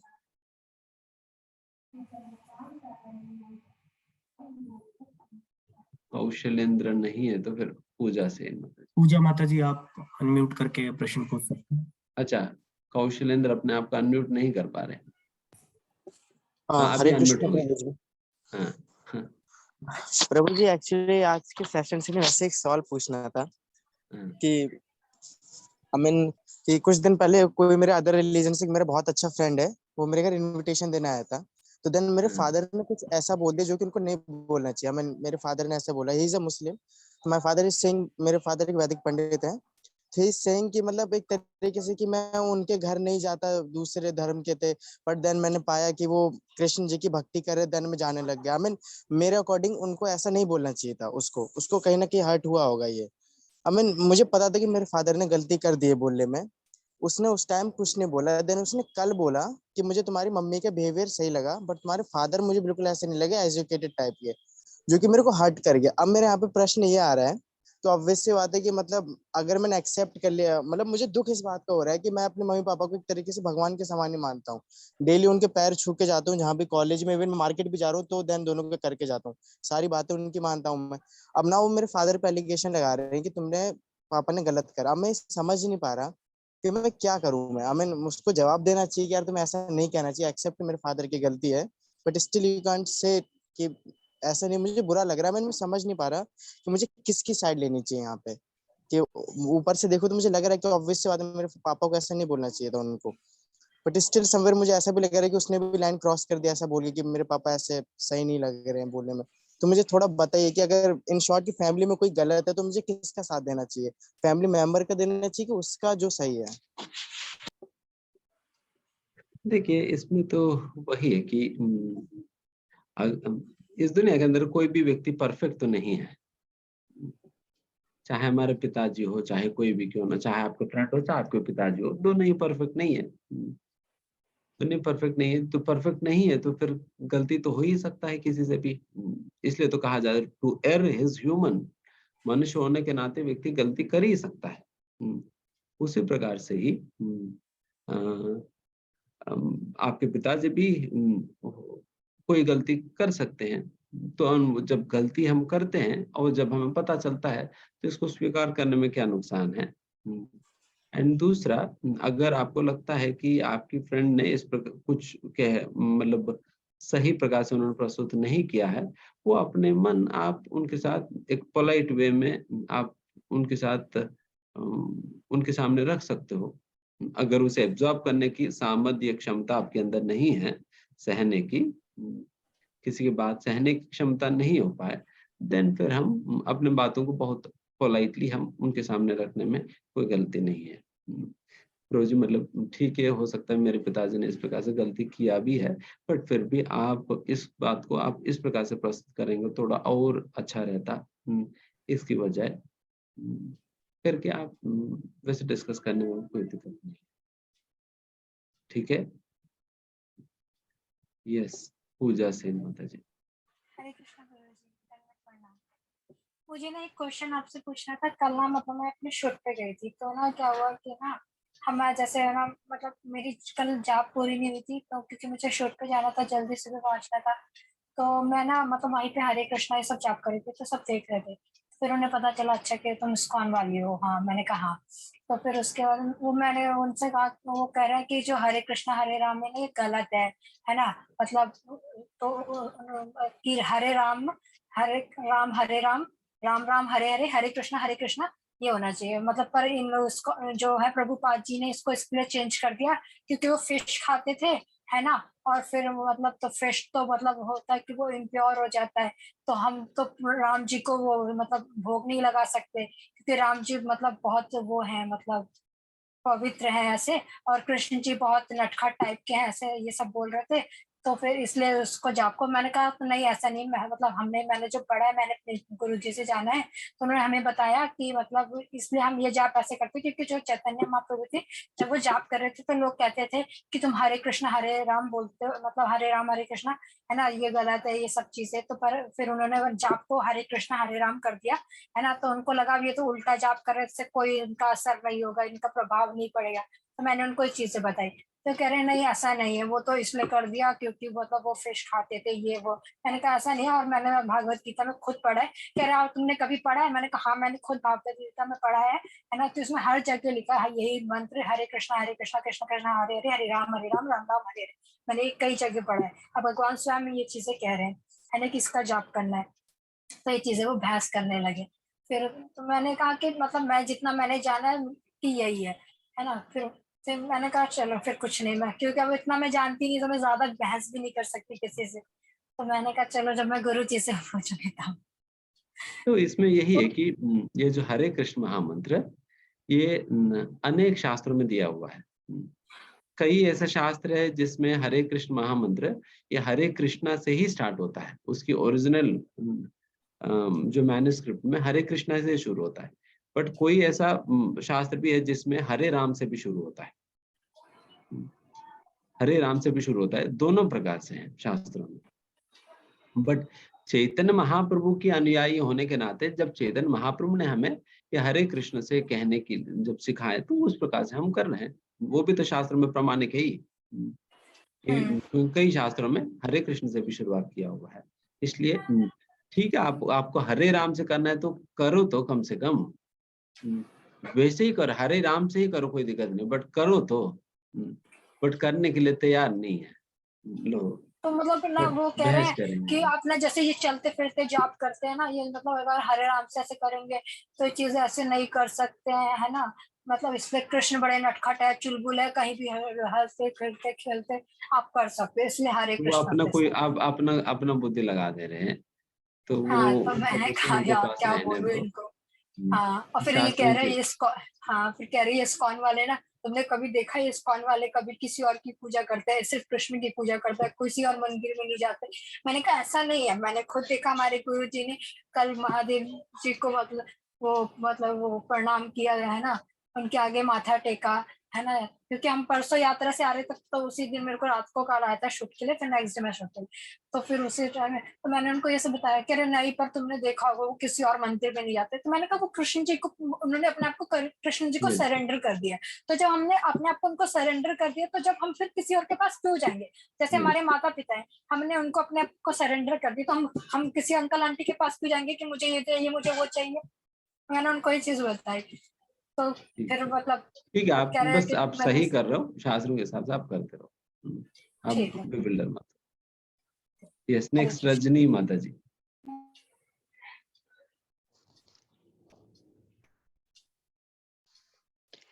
हरे कृष्णा प्रभु जी। हरे कृष्णा माता जी। प्रभु जी, मेरा आज का प्रश्न है कि आप कह रहे हैं कि अगर हमें दान देंगे तो वो हमारे अगले जन्म के बैंक में रजिस्टर होगा। तो हमारा जो है अंबानी को आपने वो दिया, लेकिन अगर अंबानी के पास तो अभी इतना पैसा है, वो अभी इतना दान करते हैं, तो अगले जन्म में भी वही अंबानी बनेंगे। और जैसे मैं एक हाउसवाइफ हूँ, मेरी तो कोई कमाई नहीं है, जो भी दान देंगे मेरे पति ही देंगे, तो उनकी ही बनेगी, तो मेरा बैंक कैसे बनेगा? इसलिए भगवान अमाउंट नहीं देखेंगे, परसेंटेज देखेंगे। भगवान अमाउंट नहीं देखेंगे, परसेंटेज देखेंगे। आपकी कितना परसेंटेज आप दे रहे हो करके, तो भगवान की गिनती इस प्रकार से। चाहे वो अगर कोई रिक्शा वाला, उनका कमाई ही 100 रुपए है, अगर उस 100 रुपए में अगर कोई 50 रुपए दे रहे हैं, अगर उसी प्रकार से एक अरबपति की कमाई है एक दिन की 1 लाख रुपए, बट वो 1000 रुपए दे रहा है, तो किन की दान बड़ा है? तो रिक्शा वाले के दान बड़ा है, हालांकि 50 रुपए है, बट फिर भी उनका दान बड़ा है, बिकॉज भगवान ये देखते हैं, है ना। आपने कितना दिया नहीं, कितना रखा है वो देखेंगे, कितना रखा है वो देखेंगे। इन्होंने जितना जरूरत है उससे ज्यादा रखा, या उनको जितना जरूरत है उतना ही रखा उसने, ये देखेंगे भगवान। तो इसलिए भगवान को देखने का नजरिया अलग है, इसलिए आप चिंता मत करिए। सही सही परसेंटेज दीजिए, अगली बार अंबानी आप ही बनेंगे। Yes, okay. नेक्स्ट खुशबू माता जी।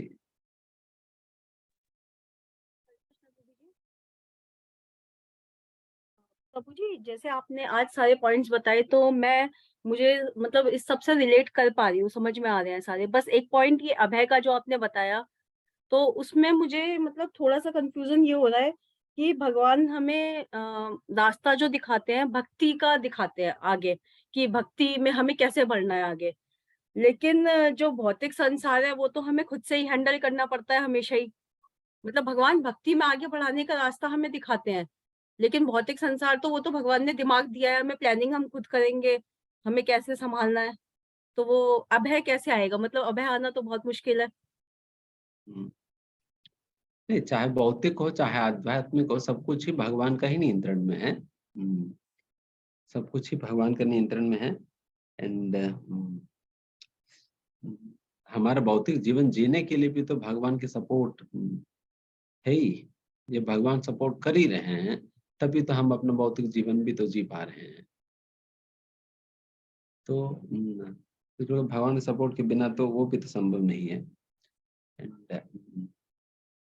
एंड अभय का मतलब जैसे मैंने कहा, वो अभय नहीं है जो कि हमें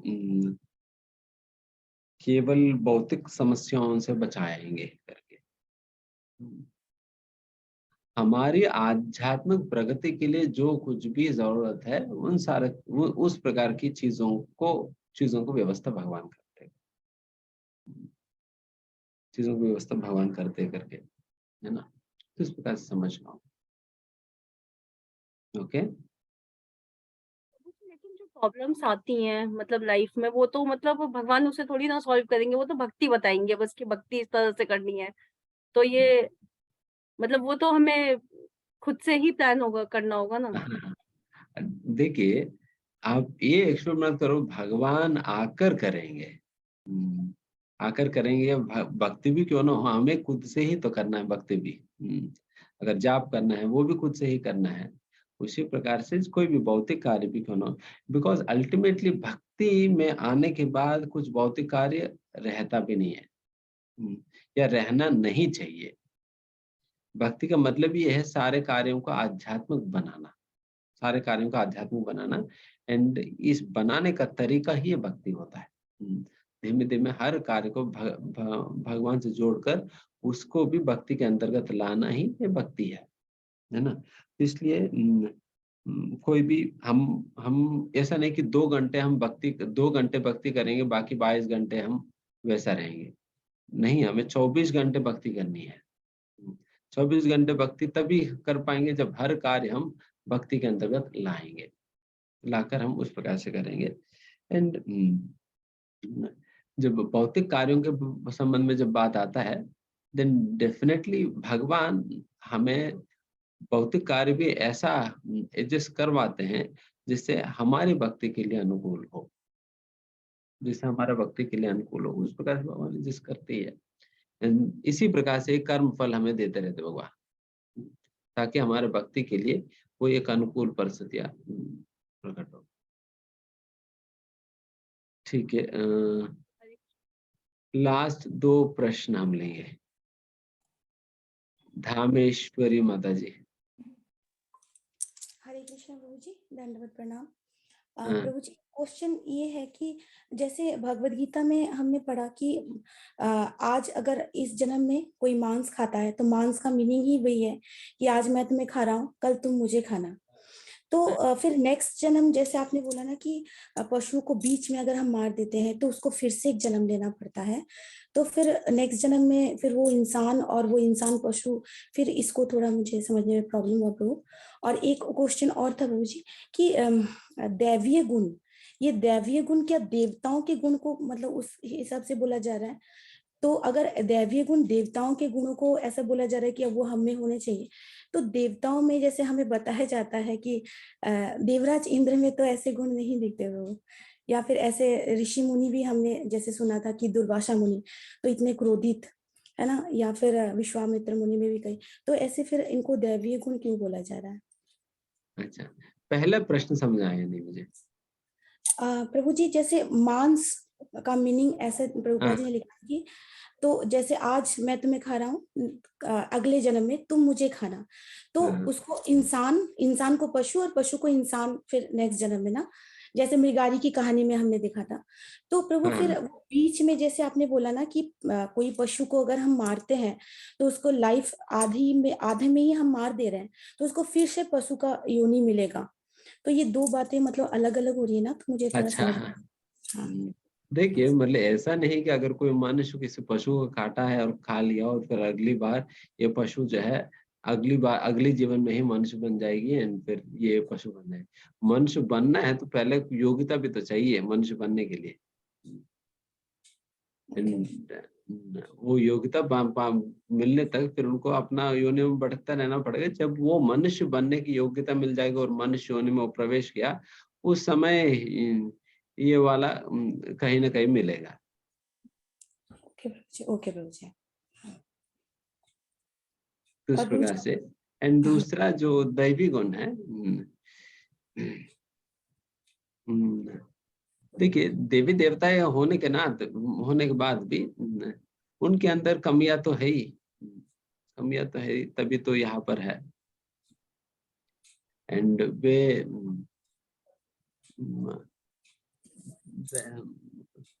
तो सभी कोई ना कोई अवगुण से पीड़ित है, कोई इंद्र हो चाहे दुर्वास मुनि हो।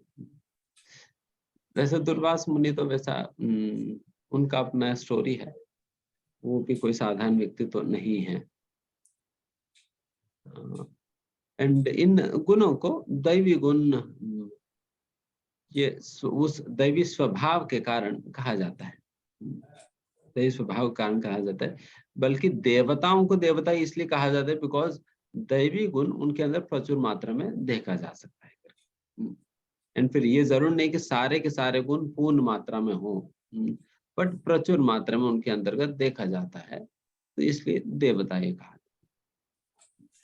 ठीक है प्रभु जी, थैंक यू प्रभु जी, हरे कृष्ण। ठीक है, वन लास्ट चिंटू माता जी।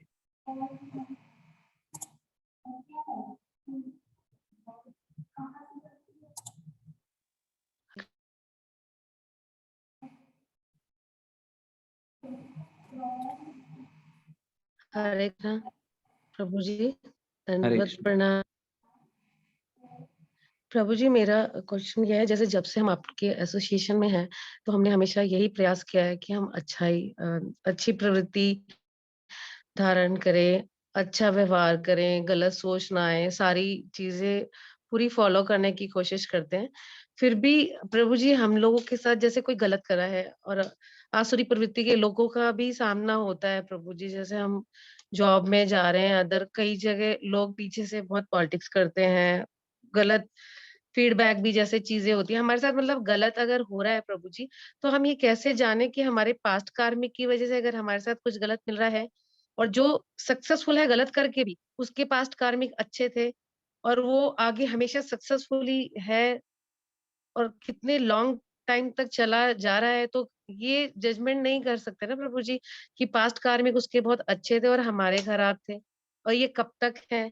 और हम हमेशा सोचते हैं हम प्रभु की शरण में हैं और उनका नाम लेते हैं प्रभु जी, हालांकि मुसीबत तो नहीं आती है, कोई बच जाते हैं, पर समझ नहीं आता प्रभु जी कि हमने पास्ट में अगर गलत किया है, अभी तो प्रेजेंट टाइम में कुछ नहीं, ऐसा कोशिश पूरी रहती है, तो ये इसमें समझ नहीं आता प्रभु जी।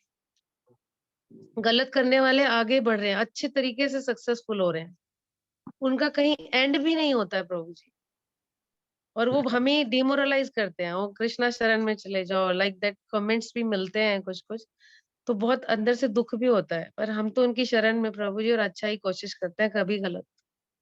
इसका जवाब नहीं मिलता मुझे प्रभु जी कि कब तक। इसको यही जवाब है कि धर्मो रक्षति रक्षितः। अगर धर्म के रास्ते में हम चले, हो सकता है कि कुछ समय हमें कुछ बाधाएं कठिनाइयां आए, बट अल्टीमेटली जीत तो धर्म का ही होना है। जिस प्रकार से जब पांडवों के भी संबंध में, हालांकि पांडवों को अनेक प्रकार का कष्ट मिला है अपने जीवन के अंतर्गत, बट चलते चलते तो फिर अल्टीमेटली तो जीत उन्हीं का ही रहा है। तो इसलिए धर्म रक्षा करेगा ही। हमें जब जब भी इस प्रकार से कुछ होता है, डेफिनेटली हम जो भी हमारा धर्म बनता है, देखिए मतलब इसका मतलब ये नहीं कि हमें कोई एक्सप्लॉइट करने नहीं देना चाहिए। कोई हमारे शोषण करने का प्रयास कर रहे हैं, शोषण करने तो नहीं देना चाहिए। उसके लिए जो भी उचित मेजर्स है हमें लेना होगा, एंड ताकि कोई शोषण से हम बचे भी। एंड फिर साथ ही साथ अगर आप अपनी प्रयास करने के बावजूद भी जब कुछ होता है, तब हम मानना है कि यह हमारे कर्म के अनुसार हो रहा है करके। ऐसा नहीं कि हम अपना कर्तव्य और अपने प्रयास को छोड़कर नहीं, हम अपने प्रयास करते रहना होगा और हमारी जो भी मेजर्स है हमें लेते रहना होगा। फिर भी जब कुछ होता है देन फिर उसको हम अपने कर्म के रूप में हमें स्वीकार करनी चाहिए, बिकॉज अगर प्रयास ही नहीं करेंगे तो देन फिर व्यक्ति फंस जाएगा। जी प्रभु जी, प्रयास करनी चाहिए। एंड बाकी लोग अगर कोई गलत काम करके भी आगे बढ़ रहे हैं तो वो उनकी कर्मों की जो भी है उनको मिल रहा है, तो हमें, बट ये भी तो है जब जब गलत कार्य कर रहे हैं फिर उनके अकाउंट में वो पाप के भार भी तो बढ़ते जा रहे हैं। तो इस प्रकार से हम उन लोगों के साथ इस प्रकार से व्यवहार करना पड़ेगा।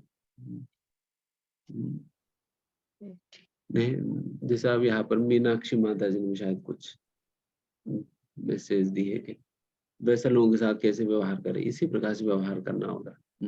डेफिनेटली हमें अपने आप को बचाने का और अपने को एक्सप्लॉयटेशन से बचाने का हमें अपनी ओर से जो भी मेजर्स और प्रयास हमें करनी ही चाहिए। फिर भी जब होता है देन उसे हमें अपने कर्म के रूप में हमें स्वीकार करनी चाहिए। ओके जी प्रभु जी, थैंक यू प्रभु जी, thank you very much. Hare Krishna. Hare Krishna. ठीक है, यहाँ समाप्त कर। हरे कृष्णा। सो क्षमा कीजिए, हम सारे प्रश्न आज नहीं ले पाएंगे, समय ऑलरेडी हो चुका है। तो जिनके भी प्रश्न अभी बचे हुए हैं वो अपना प्रश्न नोट डाउन करके हम नेक्स्ट सेशन में वो प्रश्न ले सकते हैं। सभी भक्तों का धन्यवाद करना चाहेंगे सेशन ज्वाइन करने के लिए, और प्रभु जी का भी धन्यवाद करना चाहेंगे इतना सुंदर एक्सप्लेनेशन करने के लिए भगवत गीता का, और बहुत सारे डाउट्स दूर करने के लिए। तो हम सेशन क्लोज करेंगे एंड प्रभु जी का धन्यवाद करेंगे हरे कृष्णा महामंत्र के साथ। हरे कृष्णा कृष्णा कृष्णा हरे हरे, हरे राम राम राम हरे हरे। हरे कृष्णा।